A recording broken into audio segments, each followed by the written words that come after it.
Dans cette séance, du coup, donc c'est la séance finale, nous allons terminer notre scène. Donc là, on l'a décoré, on l'a customisé, voilà, on a tout bien fait. Donc n'oubliez pas, dans le dossier, du coup, de formation, vous avez donc les ressources avec les HDRI et l'add-on Easy HDRI, hein, qui vous permet donc de contrôler vos HDRI directement ici. Donc là, on va cliquer sur la petite flèche pour remettre les HDRI par défaut. Et on va commencer par sélectionner donc le premier, qui est l'aube. Donc l'aube, c'est un soleil assez bas, d'accord, avec un éclairage assez terne. Normalement, les éclairages ne sont pas allumés parce que les gens sont voilà, ils dorment. Enfin voilà, donc du coup, on peut supposer que c'est une scène qui vient d'être éclairée tout doucement par l'aube. Et du coup, on va passer ici donc en rendu cycles. Donc vous pouvez fermer les panneaux sur la gauche. Hein, maintenant, ils sont plus nécessaires. On va juste activer le rendu cycles, voilà. Et du coup, on va remonter un petit peu tout ça, hop, comme ceci. Et on va snapper là. Voilà. Donc là, quand vous cliquez donc du coup sur l'HDRI, voilà l'éclairage qu'on a. Donc on a un éclairage d'aube, effectivement, donc une projection sur le monde. On va ici passer dans les rendus, donc dans les paramètres de rendu, dans Film. Et du coup, on va décocher la transparence. Voilà. Donc là, vous voyez, c'est transparent. Donc du coup, on va décocher la transparence pour voir donc notre fond directement sur notre verre. Et là, le but, ça va être donc de tourner notre image. Donc là, actuellement, dans les paramètres de rendu, on est ici donc dans Scene Lights. Donc on coche Scene Lights, Scene World pour voir notre fond. Voilà. Et là, le but maintenant, ça va être donc de tourner un petit peu. Par contre, c'est marrant que du coup, la transparence...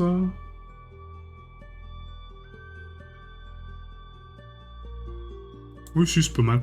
Donc là, le but, c'est de projeter, en fait. Donc vous voyez la lumière qu'elle soit projetée contre un mur du fond, en fait. Hein, donc là, on peut le tourner. Après, l'HDRI, on va le tourner d'ailleurs. Mais du coup, qu'elle soit projetée contre le mur du fond pour avoir un maximum de lumière qui rentre dans la scène. Et du coup, ça soit éclairé par l'arrière, en fait, mais que ça soit pas un éclairage projeté de jour, quoi. Donc pour faire ça, on va baisser ici, donc du coup, la Sun Strength. On va mettre à 0.5. Voilà, donc en termes de puissance de soleil. Et on va booster donc la Sky Strength à 25 à peu près.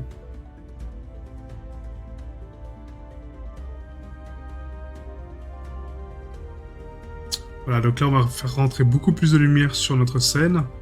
La puissance du soleil, je pense qu'on va la mettre à... Ouais, 6.5 c'est pas mal. Hein. 0.5 c'est pas mal. Et là, on va tourner l'éclairage en fait ici pour avoir donc un éclairage quand même assez sympa. On va juste vérifier donc le profil de couleur. Donc là, actuellement, on est en filmic medium contrast. Donc je vais repasser en RAW pour ma part. Donc, vous faites comme vous voulez, hein, mais voilà, moi pour ma part, je vais passer sur RAW. Et on va passer ici en Very High Contrast, je pense, voilà, sur la scène. Et là, voilà le type de rendu qu'on aura donc à la fin. Donc maintenant qu'on a notre éclairage qui est réglé, on peut tourner un petit peu l'HDRI. Donc ici, avec le panneau N, vous avez ici donc la rotation. Donc sur Z, ça permet donc de tourner le soleil sur son axe principal. Et ça, c'est pour la hauteur du soleil et le pivot du soleil. Donc nous, on va uniquement impacter sur Z, d'accord? Donc là, on va tourner le soleil vers nous. Et le but, c'est que ça soit projeté, voilà, contre la table basse, à peu près ici. Et que du coup ça rentre dans la scène à peu près là, quoi. Là je pense que c'est pas mal parce que du coup ça tape ici et ça rebondit là, ouais. Voilà, donc là pour les rideaux, donc du coup on va mettre un matériel autre, hein, on va pas mettre ça. On va mettre le tissu canapé, voilà. Hop. Et pour déplier donc nos rideaux, du coup on va juste sélectionner ici, donc select. On va faire un select sharp edge. On va faire un CTRL E, marqué sim. Voilà, U Unwrap. Et là, dans UV Editing, on va mettre ici, donc du coup, CTRL A, CTRL P. Voilà, pour impacter les îles et les moyennes des îles. Donc là, maintenant qu'on a réglé un petit peu l'éclairage qu'on voulait, il faut régler les textures. Donc les textures sont pour la plupart bonnes, mais il y en a 2-3 que je sais qu'elles sont pas ouf. Hein. Donc il faut vraiment régler les scales après, une fois qu'on a terminé donc tous nos meshs. Là, on pourra donc les associer, les impacter. Donc c'est vrai qu'on l'a fait au fur et à mesure, mais bon, on n'aurait pas dû. Il faut normalement le faire à la toute fin, en fait, hein, pour pas l'oublier, justement, ce réglage-là. C'est d'impacter donc toutes les textures ensemble pour avoir donc la bonne scale. Ok ? Donc on va commencer par le premier mesh qu'on a créé. Donc ici. notre fenêtre. Donc là, on a contour de la fenêtre, donc on va l'isoler. Et là, c'est le matériel, donc bois médium. Ok. Donc du coup, on va ici donc sélectionner dans l'outil Select Linked Material. On va prendre donc, tout ce qui est bois médium. On appuie sur Tab. On revient. On sélectionne tout, on désélectionne tout. On fait un Select sur le bois médium. On sélectionne toutes les UV ici. On fait un CTRL A, CTRL P. Voilà, pour impacter et pour recalculer la taille moyenne des îles. Ok. Ensuite, on va zoomer sur notre bois médium et on va voir si la scale est bonne. Donc là, je pense que c'est une bonne scale, vous voyez, parce que du coup, on n'a pas trop d'incohérence en termes de surface. On peut peut-être le réduire un petit peu plus, lui donner un peu plus de résolution. Pardon.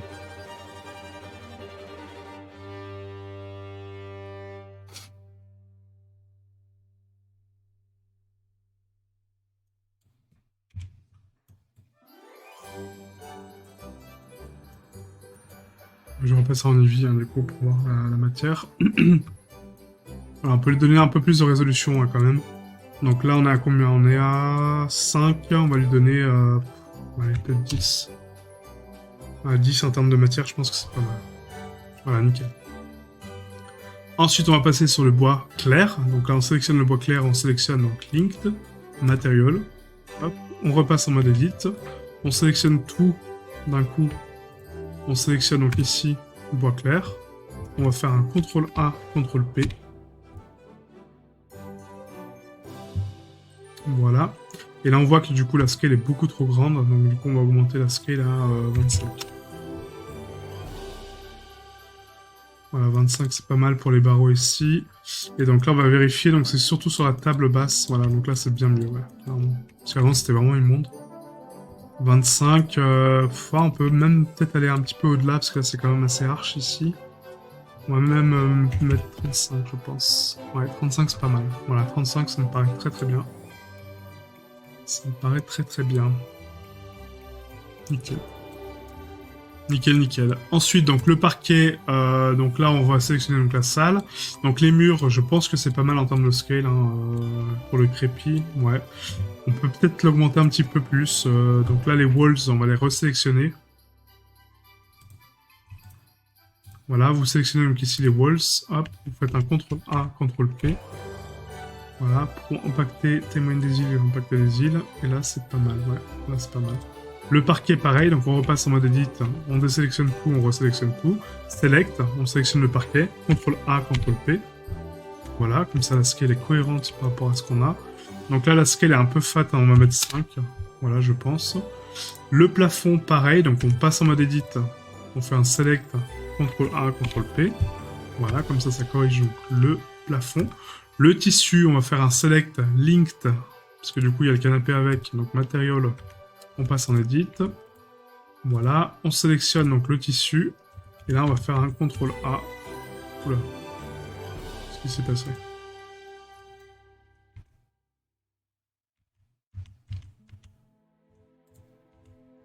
CTRL A, CTRL P.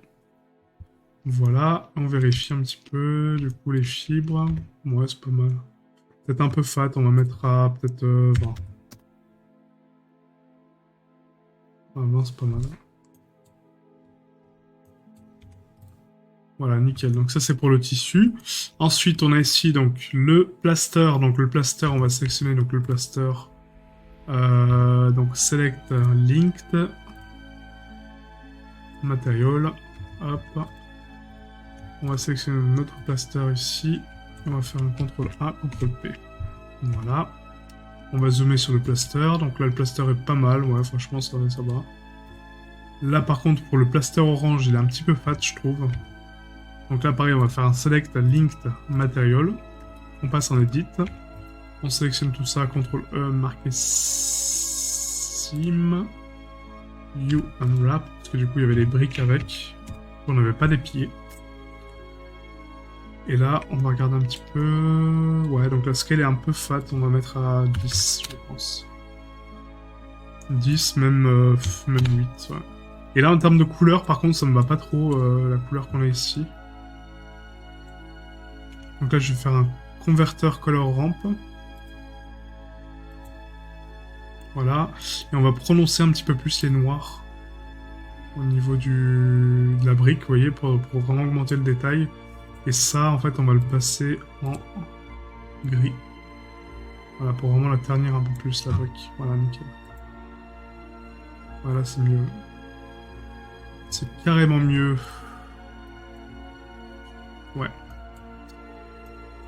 Voilà, et puis pour le plaster aussi, ici, on va faire la même chose. On va mettre donc un converteur color ramp.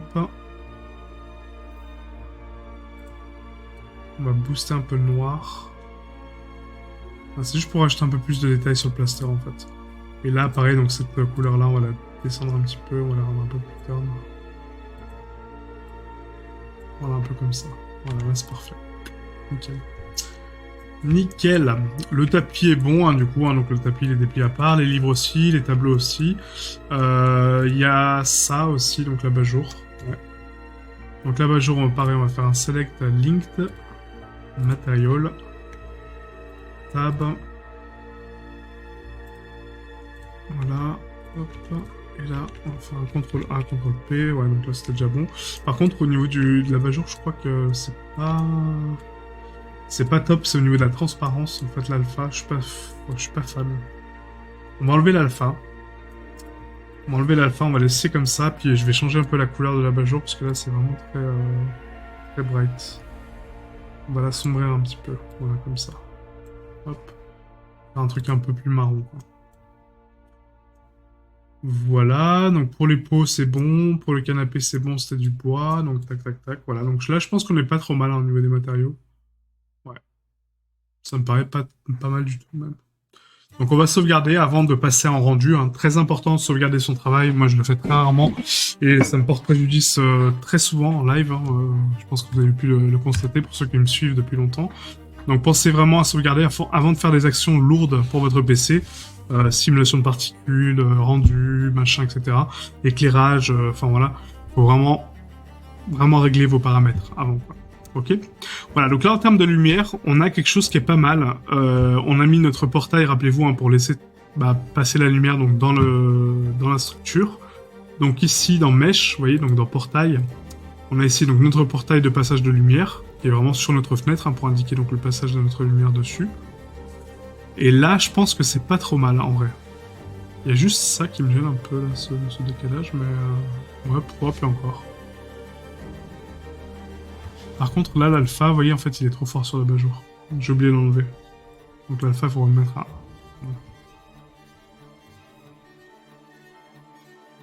Voilà, donc là, on va faire un rendu comme ça. Donc là, on voit que du coup, avec 128 samples et le denoiser, le résultat qu'on a, hein, donc c'est vraiment pas mal. Nous, ce qu'on va faire, c'est qu'on va vraiment booster les samples à fond. Donc là, ça risque de prendre un certain temps pour le rendu. Hein, donc du coup, je vais pas vous faire les rendus, vous allez pas les faire avec moi. Je vous montre juste comment régler la lumière et après, on verra le reste, d'accord? Donc ça, c'est les réglages pour la scène d'aube, d'accord? Voilà. Donc là, je vais sauvegarder ça sur mon salon Blend 1 et je vais faire une autre sauvegarde pour donc les réglages de jour et les réglages de nuit. Comme ça, je pourrais faire mes rendus tranquillement sans refaire tous les réglages, quoi. Ah, donc ça c'est pour le réglage d'aube, donc du coup hop, et ensuite on va faire donc un autre fichier ici, donc le 02 qui va être mon réglage de jour. Et le réglage de jour, en fait, donc du coup, vu qu'il est plus haut, il est un peu plus plongeant. Donc là, on va le faire rentrer vraiment dans la scène, hein, vraiment par la fenêtre. Et le but, c'est qu'il tape sur le sol, vraiment en entrée principale. Donc là, on passe en jour. Voilà. Et du coup, on voit que, vous voyez, le fond, en fait, est très dense, en fait, hein, est très bright. Donc du coup, ici, il faut réduire l'éclairage un petit peu. Donc là, on va mettre à... ouais, je sais pas, 5 par exemple, c'est largement suffisant, je pense. Voilà. Et en fait, là, on va booster le soleil, donc ici à 5 aussi. Tac. Voilà, comme ça va vraiment donner un peu de shine sur le soleil, en fait, ici en extérieur. Et là, on aura quelque chose d'un peu plus blanc, un peu moins chaleureux en termes de couleur, quoi.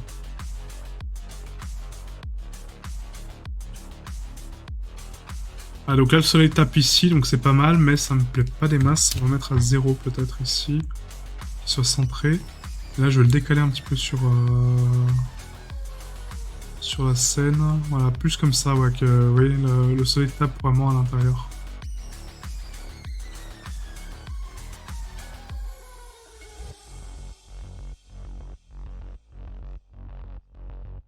Là, c'est pas mal, ouais. Donc là, il y a beaucoup plus de bruit, hein, parce que du coup, le soleil est quand même moins puissant, en fait, en termes de force de soleil, hein, d'accord. Et l'éclairage qui rentre est beaucoup plus blanc, parce que du coup, on a boosté notre soleil, on n'a pas boosté notre ciel. Donc forcément, les couleurs sont beaucoup plus harsh. Donc par exemple, pour le rendu de jour, il faudra mettre beaucoup plus de samples que ça, hein. Donc nous, sur la scène d'aube, on sera donc ici à 512 et 1024. Pour celle de jour, on sera donc ici à 1024 et 2048 pour celle de jour, d'accord.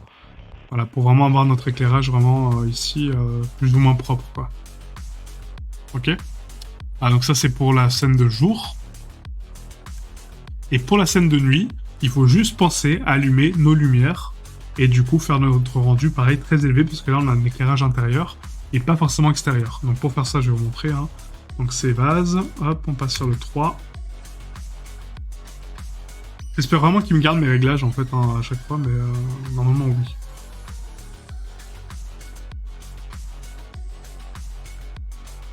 Voilà, donc là on est sur le 3, donc on passe en nuit. Et donc là pour la nuit, il faut vraiment éviter de booster le Sun Strange, donc vous le mettez à 1, voire 0. Voire 0. Voilà, et le Sky Strange, on va le mettre à 25. Même pas à 25, on va le mettre à 0.2. Voilà, pour vraiment avoir quelque chose, vous voyez, de très sombre en fait. Et là le but, ça va être donc de tourner un petit peu donc l'éclairage qui rentre à peine par la fenêtre. Voilà, comme quoi la lune est un peu haute. Voilà, comme ceci, oui, donc ça donne juste un éclairage de nuit. Et maintenant, on va allumer nos lumières, tout simplement. Donc là, dans décoration, on va ici, donc dans lampe. Lampe. Lampe murale, voilà. On prend donc une ampoule au hasard, hein, peu importe. Et on prend l'hélix. Et là, on va booster donc la lumière. Donc rappelez-vous, hein, ici, donc si je mets 25, on aura très peu d'éclairage, parce que du coup, c'est vraiment très terne, d'accord. Donc il faut vraiment booster l'éclairage de fou. Il faut le mettre à 2500, voire plus, quoi.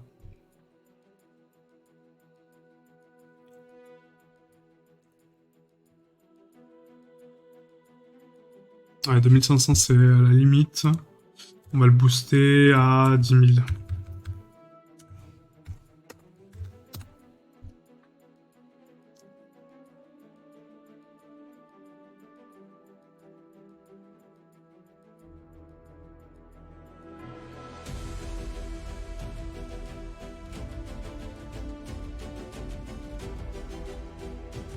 Par contre, là, vous voyez, en fait, le glace ici fait un peu trop miroir, à mon goût.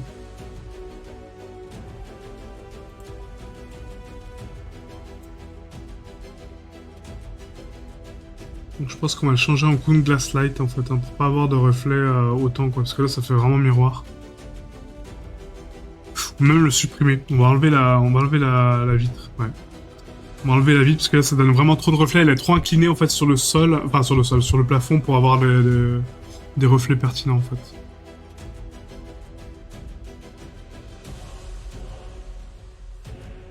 Ah, donc là, en termes d'ambiance, ça me plaît pas trop mal. Mais encore, il manque un peu d'éclairage, je pense.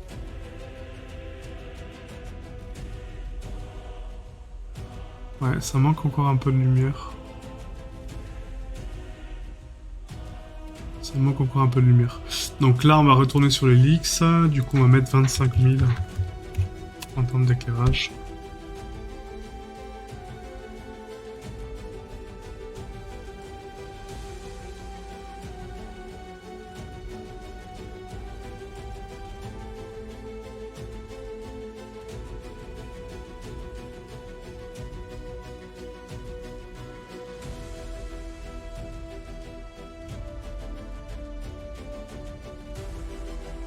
Voilà. La lumière, elle rebondit pas assez. Donc là, en fait, dans les paramètres de rendu, vérifie bien vos light paths. Donc ici, au max bounce, qui sont à 1024, ouais, donc là, c'est bon. Le clamping, il est à 0, les caustiques. Maintenant, pourtant, c'est bien réglé. Parce que là, on a vraiment aucun éclairage ici, quoi. Donc là, c'est, je pense, par rapport au profil de contraste. En Verrier contraste, en fait, on aura vraiment quelque chose de très contrasté comme ça. Si je passe en médium, on aura un peu plus d'éclairage quand même. Ouais. Donc je pense qu'on va passer en high contrast. Voilà, pour le rendu de nuit, ouais. High contrast, c'est pas mal, vous voyez. On récupère quand même beaucoup de lumière et c'est quand même sympa, ouais.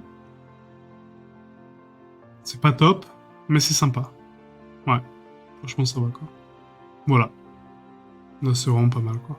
Et pareil, au niveau des samples, hein, donc, du coup, vous laissez 1024 et 2048 pour la scène de nuit, c'est parfait aussi, quoi. Ok. Voilà, donc après, vous faites votre rendu, donc ici, comme je vous ai expliqué, donc en 8K, d'accord. Donc, vous multipliez donc, les valeurs ici x 8 et les autres valeurs x 8.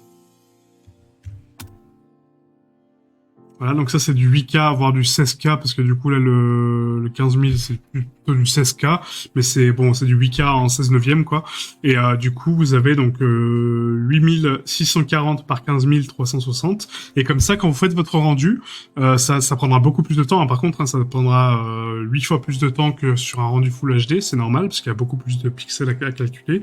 Mais par contre votre rendu sera beaucoup plus propre, et du coup vous allez pouvoir vous déplacer dans la scène avec une caméra en 1920, parce que du coup ça vous laisse donc 15 plages de 1920 pour explorer votre plan.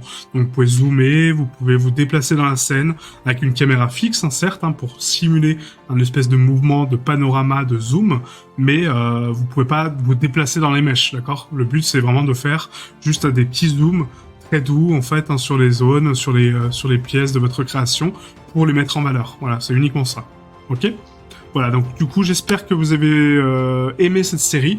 N'hésitez pas vraiment à me faire un retour sur Discord, sur Facebook, par mail, où vous voulez, vraiment. Il n'y a pas de souci. Et je vous dis à très très bientôt pour des nouvelles séries de tutoriels. Ciao, ciao.